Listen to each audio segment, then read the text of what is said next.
Siang yang indah diberkati oleh Tuhan. Shalom.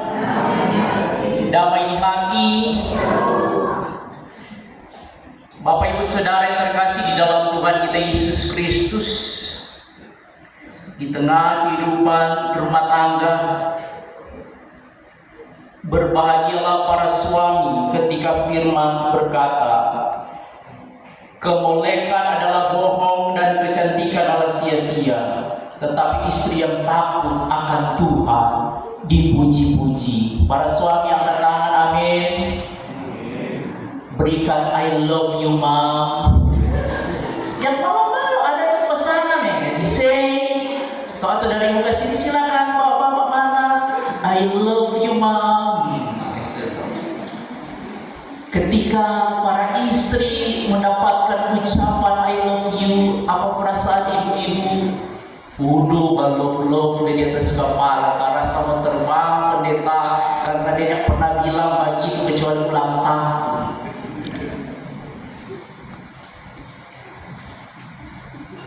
Bapak Ibu Saudara yang terkasih dalam Tuhan kita Yesus Kristus, hidup rumah tangga yang berbahagia bukan berarti tanpa persoalan dan pergumulan. Ada yang berpikir bahwa kehidupan rumah tangga yang bahagia harus selalu dalam keadaan senang, harus selalu dalam keadaan sehat, kalau boleh tidak ada pertengkaran. Tetapi ternyata hidup rumah tangga mana yang tidak ada persoalan? Apalagi sudah dekat-dekat Desember begini kan, istri mulai bilang, Pak jangan lupa semua Desember itu kukis paket dengan tuh baju berapa par belum ada ini kan. Sehingga ketika mulai memikirkan hal-hal yang demikian, kekhawatiran pun semakin terasa menekan di dalam hidup.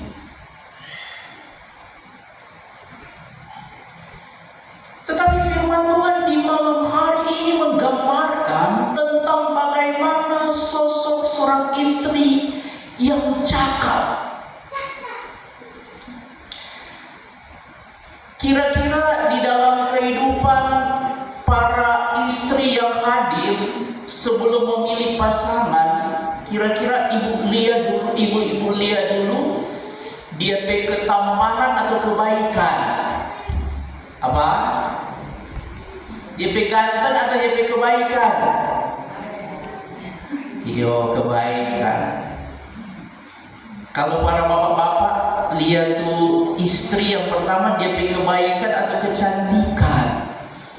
Nah, malu-malu ini rupa tuh pasangan baru, ada yang sudah 60, 70 masih malu-malu lagi gitu. Kalau di gereja bilang kebaikan mas semua. Yang pertama pendeta, dari mata turun ke hati. Yang berbahagia klop dapat. Bye-bye kok gantung, bye-bye kok cantik, sama di koran ada apa no? Amin. Luar biasa.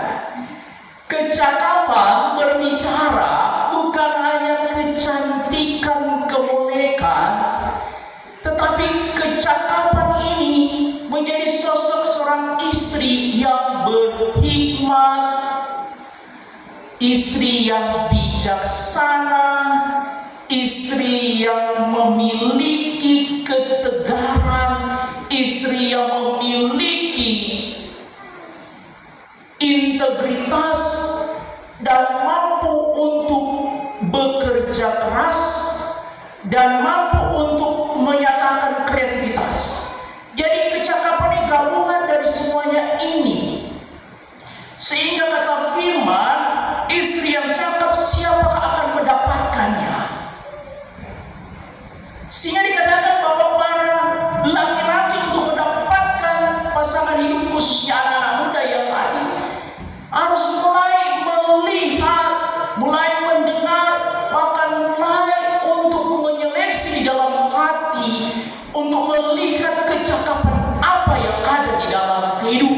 seseorang yang akan menjadi pasangan hidup saya.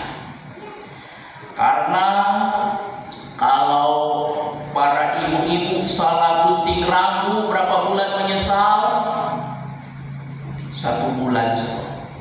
Kalau salah beli baju berapa bulan menyesal?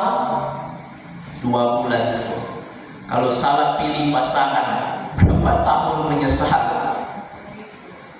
Bukan kita yang bilang. Begitu juga dalam kehidupan para suami.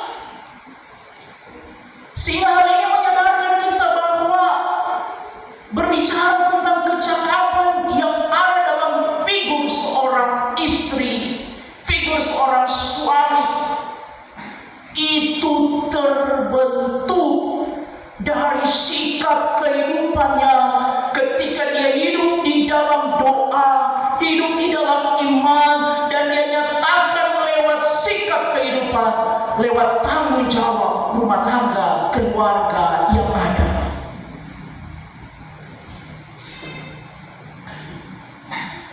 Ini disampaikan oleh seorang pengangsa, Raja Salomo, yang dapat dikatakan dia telah bergaul dengan segala macam wanita. Dia punya istri berapa bapak-bapak? 300 bini. Dia punya gundik berapa? 700. Kalau saya jumlah berapa? 1000 perempuan. 1 tahun cuma 360 hari. Kala-kala minum obat 3 kali 1. Jadi Salomo 5 kali 1 karena 1000.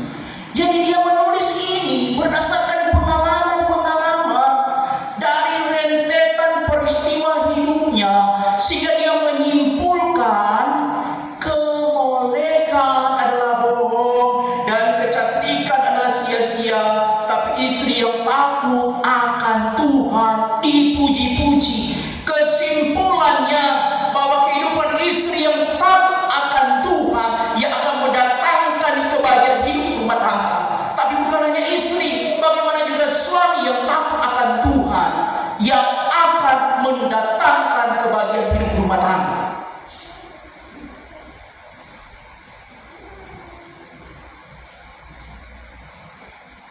Dalam dunia saat ini tidak dapat lagi dipungkiri bahwa para suami laki-laki sangat terbantu dengan istri yang memiliki kreativitas dan kecakapan yang tidak membiarkan sang suami untuk bekerja.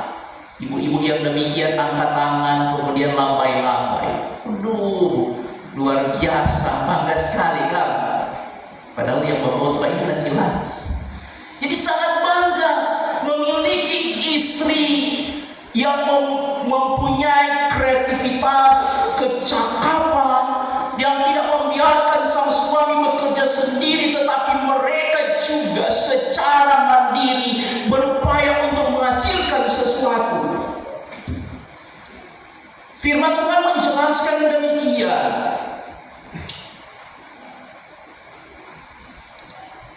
Ia membeli sebuah ladang yang diingininya, dan dari hasil tangannya kebun anggur ditanaminya. Ia mengikat pinggangnya dengan kekuatan, ia menguatkan lengannya. Ia tahu bahwa pendapatannya menguntungkan, pada malam hari pelitanya tidak padat. Ini adalah istri-istri yang luar biasa, Bapak Ibu Saudara. Mengapa? Karena dia menyadari bahwa dalam rentetan kehidupan rumah tangga, dia ingin memberikan sesuatu yang terbaik bagi sang suami dan juga anak-anak. Sehingga dapat dikatakan ada pengorbanan yang dia lakukan. Sosok seorang istri, seorang mama, dia bangun hampir siang, menyiapkan segala sesuatu. Dia tidak istirahat, tapi juga ada tanggung jawab kerja yang harus dia lakukan, dan dia bekerja sampai sore hari, dan malam hari juga dia harus mempersiapkan segala sesuatu demi suami, anak-anak. Sehingga di dalam kehidupannya seolah-olah tidak ada waktu untuk istirahat. Ada banyak juga para ibu yang ditulis di KTP pekerjaan rumah tangga. Mungkin terdengar sederhana, tapi tanpa bapak-bapak, saudara-saudara ketahui, dari hampir siang sampai hampir malam, bahkan hampir mampus kerja terus. Dan itu terjadi. Sehingga dikatakan sosok seorang istri atau mama tidak pernah berdiri di panggung dan mendapatkan tepukan tangan puji-pujian. Tetapi kehadirannya memberikan kenyamanan, bahkan kebahagiaan dalam kehidupan suami anak-anak. Ketika dia menanggung beban, seringkali dia menangis. Tetapi itu tidak disadari oleh suami dan anak-anaknya. Karena dia tahu setiap air mata ditampung dalam kirbat Tuhan. Margaret Luther, seorang ibu dari keluarga miskin, pekerja keras, ditinggalkan oleh suami. Dia bukan seorang nabi, dia bukan seorang tokoh besar, dia bukan seorang yang memiliki pekerjaan yang dihormati. Tetapi Margaret Luther, seorang ibu yang berjuang dalam kemiskinan untuk membesarkan anaknya. Perjuangan kehidupannya dikisahkan sungguh luar biasa. Sekalipun miskin, dia mengajarkan anaknya tentang hidup takut akan Tuhan dan kejujuran. Sekalipun tidak memiliki pendidikan yang tinggi, tetapi dia memiliki hikmat mengajarkan pembelajaran kasih kepada anaknya, sehingga anaknya terus bertumbuh berkembang menjadi seorang anak muda yang memiliki visi dan misi untuk membahagiakan mamanya, Margaret Luther. Bahkan dikatakan anaknya menjadi seorang teolog yang terkenal, yang kita kenal dengan nama Martin Luther.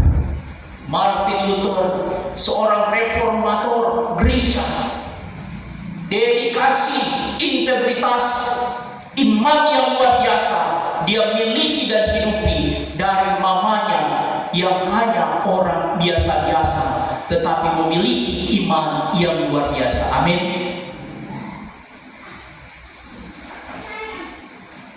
Kita pun di dalam kehidupan ini, jika kita renungkan tentang bagaimana pengorbanan seorang istri atau mama di dalam hidup rumah tangga keluarganya, itu nyata terlihat ketika mungkin sedang makan bersama, ikan yang ada di atas meja tinggal satu panggal. Pasti sang ibu akan berkata, "Dek, makan juga. Mama tidak lapar." Dia memberi bagian yang terbaik untuk anaknya. Ketika mungkin menghidupi dengan biaya hidup yang besar, seorang istri pun mama akan berkorban. Dia berupaya sekuat tenaga, asalkan anaknya boleh memiliki kehidupan yang baik. Dan jika ditunjang oleh suami yang terbaik, maka pasangan suami istri ini, meskipun dalam keadaan susah, meskipun dalam hidup kemiskinan, tidak ada seorang pun orang tua yang menginginkan anak-anak mereka untuk hidup demikian. Tapi orang tua selalu berkorban agar supaya anak-anak mereka pun boleh memiliki hidup yang lebih baik dan membawa sukacita di dalam kehidupan mereka. Martin Luther mengisahkan itu. Setiap malam ketika ibunya memegang tangannya, ada air mata yang jatuh, dan ibunya berkata, "Biarkanlah setiap tetesan air mataku menjadi air kehidupan dalam kehidupan anakku." Seringkali saya berucap dan berkata ada dua air yang tidak dapat dibalas oleh anak-anak dalam kehidupan orang tua. Yang pertama adalah air susu seorang ibu dalam membesarkan anak-anaknya, dan air keringat seorang ayah dalam berjuang untuk mencukupi kehidupan keluarganya. Sehingga dari ungkapan pengamsal ini menyadarkan kehidupan rumah tangga bahwa ternyata meskipun ada begitu banyak persoalan pergumulan hidup rumah tangga yang sementara kita alami, tetapi ketika suami istri berjuang bersama-sama, maka di situ pun akan menghasilkan berkat Tuhan yang tak terhingga. Yang sangat disayangkan adalah banyak keluarga-keluarga berjuang dari nol bersama, ketika sukses berhasil, sang suami ataupun istri memilih jalan masing-masing. Tapi bagaimana pelajaran kehidupan di dalam kitab Amsal ini? Perjuangan hidup berumah tangga antara suami istri yang dikerjakan dan dilakukan dibangun dalam dasar iman. Dikatakan saling menghormati, menghargai, menjadi khasana yang indah di dalam menaklukkan segala keadaan ketika mengalami pergumulan. Sekalipun suami bekerja menghasilkan, sang istri bekerja menghasilkan, ketika tidak ada sikap saling menghargai, maka akan ada pertentangan. Penghasilan saya lebih besar, apa yang saya berikan lebih banyak, sehingga di situ mulai muncul keretakan. Tapi suami istri yang menghargai, ini adalah berkat Tuhan lewat upaya usaha.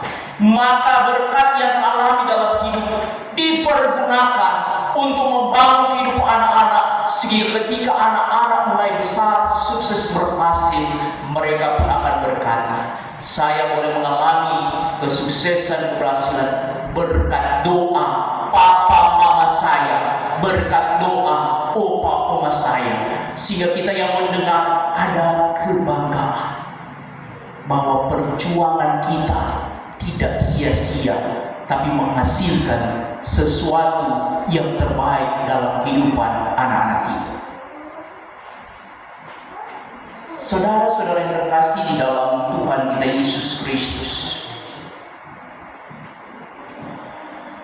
dinamika kehidupan yang ada saat ini menjadi tanda awas di dalam hidup rumah tangga, keluarga muda, tentang bagaimana ketika di dalam hidup rumah tangga itu kita tidak menghadirkan Tuhan. Mungkin kita ada warisan, secara material tercukupi, tapi semuanya akan menjadi sia-sia ketika hidup rumah tangga tidak dibangun dalam dasar kasih Kristus. Sehingga bagaimana di dalam kehidupan rumah tangga, saya seringkali berkata, memang suami adalah kepala keluarga, tapi otak dalam hidup rumah tangga adalah para istri. Di mana ketika para istri mengatur kehidupan rumah tangga, maka semuanya tertata dan membuahkan hasil yang terbaik. Karena jika selaku suami kepala keluarga, kita memaksakan pikiran kita, ego kita, dan tidak sesuai dengan apa yang menjadi kehendak istri, maka pasti akan berantakan, terjadi persoalan. Bagaimana kita mampu untuk menghadapi situasi tantangan seperti ini? Sehingga dikatakan bahwa justru seorang istri yang cakap, dia telah mempersiapkan segala sesuatu sebelum musim dingin. Dalam arti kata istri yang cakap, yang bijaksana ini, dia tahu mana pos-pos pengeluaran yang baik dan yang tidak baik, yang efektif untuk kelangsungan hidup keluarga dan tidak. Dan itu yang terjadi di dalam kehidupan rumah tangga. Contoh 50.000 kasih buat orang bapak-bapak. Kalau yang pembaru penerima minum ya habis ini 2 par dengan 2 bungkus toh. Atau bapak-bapak yang lain cuma habis di manus demo. Maka ibu-ibu kasih 50.000, ada kamari, kangkung ca, ada ayam goreng, lengkap dengan ikan goreng dengan daun-daun. Itu kecakapan yang luar biasa yang Tuhan anugerahkan, sehingga persiapan ini telah dinyatakan di dalam keberadaan hidup. Dan kita pun mampu merasakan itu. Terkadang dalam hidup rumah tangga, para istri rumah tangga dilarang sakit. Ketika suami sakit sama ada, mau bubur ayam, mau kuah asam dan sebagainya, bangun sakit kepala langsung tasadia. Mari coba mama yang sakit, tua bapak mulai garuk kepala, mau bikin apa? Bubur jo. Yesus mulai teru tuh bubur, sedikit bertanya, mama dia air bagaimana dah? Kasih jo, tuh air setengah, tuh beras berapa cupa? 1 cupa jo. Dia garam mau sini kita bikin jutek sendiri. Ada sakit kalau banyak bertanya tuh, akhirnya tuh istri mesti bangun kerja. Begitu juga ketika melihat anak-anak, meskipun dalam keadaan sakit, langsung berupaya berusaha karena anak-anak membutuhkan. Dan itu yang terjadi di dalam kehidupan para istri. Maka tersadarlah kita selaku suami, bapak-bapak, begitu banyak beban yang dipikul oleh istri kita. Sebentar malam berarti bapak-bapak burung betul. Di mana di dalam keberadaan hidup kita boleh sukses berhasil, itu bukan karena kerja keras kita, tetapi ada doa seorang istri yang menjadi tiang doa dalam hidup rumah tangga kita. Anak-anak kita boleh sekolah, bahkan boleh memiliki masa depan yang terbaik karena ada sosok seorang mama yang terus memberikan curahan cinta kasih sayang dalam kehidupan anak-anak. Sehingga kata firman ayatnya yang ke-29, banyak wanita telah berbuat baik, tetapi kau melebihi mereka semua. Ungkapan firman ini menegaskan di dalam kehidupan kita, untuk para suami yang ada, cintailah, kasihilah istrimu dengan sepenuh hati dan berikanlah segala yang terbaik, karena kebaikannya tidak dapat dikalahkan oleh wanita yang lain. Bahkan cinta kasihnya yang telah dia curahkan dalam kehidupan para suami itu dinyatakan dengan penuh pengorbanan. Sehingga ketika Tuhan Yesus memberkati hidup rumah tangga kita, bagi yang masih memiliki suami dan istri, yakin percayalah, kehidupan rumah tangga meskipun ada begitu banyak badai gelombang, tetapi ada sepasang tangan suami istri yang selalu berdoa, maka badai gelombang itu pun mampu dihalau dan ditenangkan oleh Tuhan. Tuhan Yesus memberkati kita semua. Amin.